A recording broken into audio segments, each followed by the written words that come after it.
Ayan, magandang araw sa inyong lahat mga paps and welcome back again sa ating channel, no? So sa araw na to, meron akong ginagawa dito. I-flex na lang natin to. Bali isang Samsung 48 inches. Ito na yung cover niya. Ano pala sa labas kasi labas natin binuksan to. And yung problema nito is ito, yung kanyang backlight, oh. Yung mga diffuser niya, yun, nangalaglag na dun sa may baba. Kasi sobrang weak na at siyempre, matagal na rin. Kaya nagbibrito na po yung kanyang adhesive or yung kanyang pandikit. So, yun, nangalaglag na yung kanyang mga glass diffuser. So, ito na lang natira, oh. Yung kanyang strip at saka backlight na sunog-sunog yung kanyang backlight. Then, makikita natin dito, tingnan nyo yung kanyang backlight, oh. Parang parang muta lang yung kalaki ng backlight niya. Ayan, oh. Then, yung ilaw nito, kulay blue na rin. Hindi naman siya pundi lahat. Meron siyang mga ilang piraso na nakailaw pa. Mga siguro, mga 6 yung pundi. Pero yung iba na nakailaw pa, iba na yung kulay, naging blue na. So, nag-isa ito yung napapalitan natin lahat para sigurado yung trabaho natin ngayon. Tapos, ito na yung natin. Ito na po yung pinalit natin, factory cut. Ayan. Factory cut yan, 3 volts. Meron din tayong 6 volts. And then, ito yung natin. Gusto ko lang i-flex sa mga gustong bumili nito, sa mga kapwa nating technician. Ilalagay ko po yung link sa ating description sa comment section na para hindi na kayo mahirapan sa pag-order na ito kasi ito matagal natin itong gamit mo nasa mga 3 taon na ata tayo nag-order sa shop na to.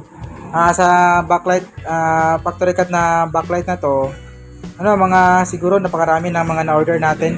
So isang shop na talaga yung pinag-orderan natin, tapos itong ganitong klase rin yung pinagkakabit natin na backlight. Yun, backlight niya. So, sa mga gustong bumili, mga kapwa natin technician, lagay ko po yung link, no?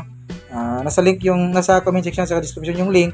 Para hindi na kayo mahirapan, para diretso na kayo sa may product kapag gusto nyo mag-order. So, ipa-flex ko lang na ito, subok ko na to, matagal ko na itong ginagamit sa mga 3 taon na nga.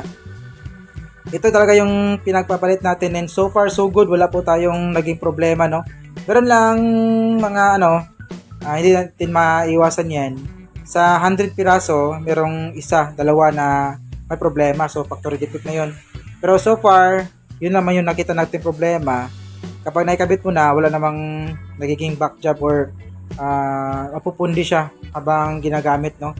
So, yun lang. Matitest mo naman kasi kung ginagabit mo tapos tinecheck mo na siya ng backlight tester, makikita mo yung malalaman mo or makikita mo yung defect niya na mga ilang piraso, 2 piraso lang sa 100 pieces na backlight. So, yan, tawag doon, exempted na yun.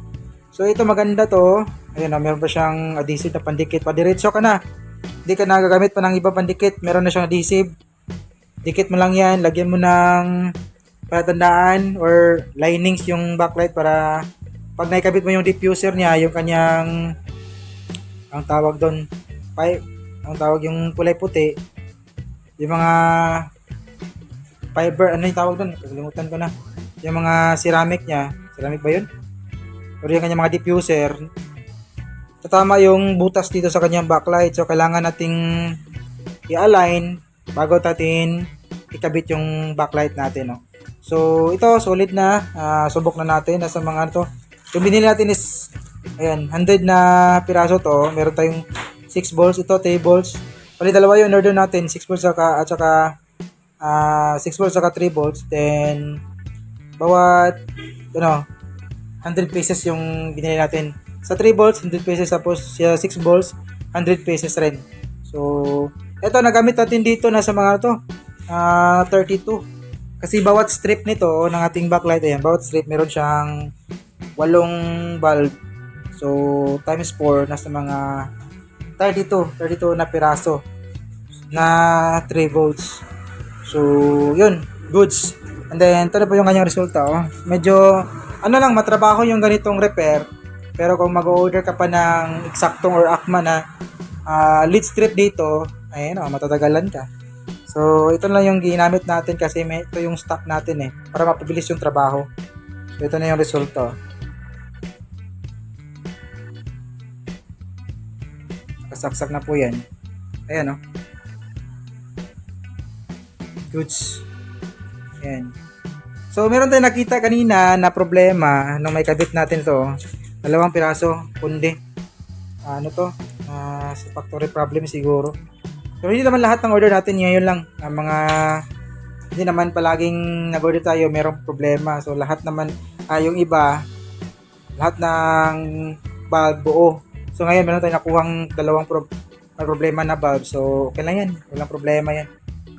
Ayan. Hindi talaga natin maiwasan yan. So all goes na yung gawa natin, no? So ulitin ko yung description, yung link ng product na to is nasa comment section sa description natin. Puntahan nyo lang kung gusto nyo bumili.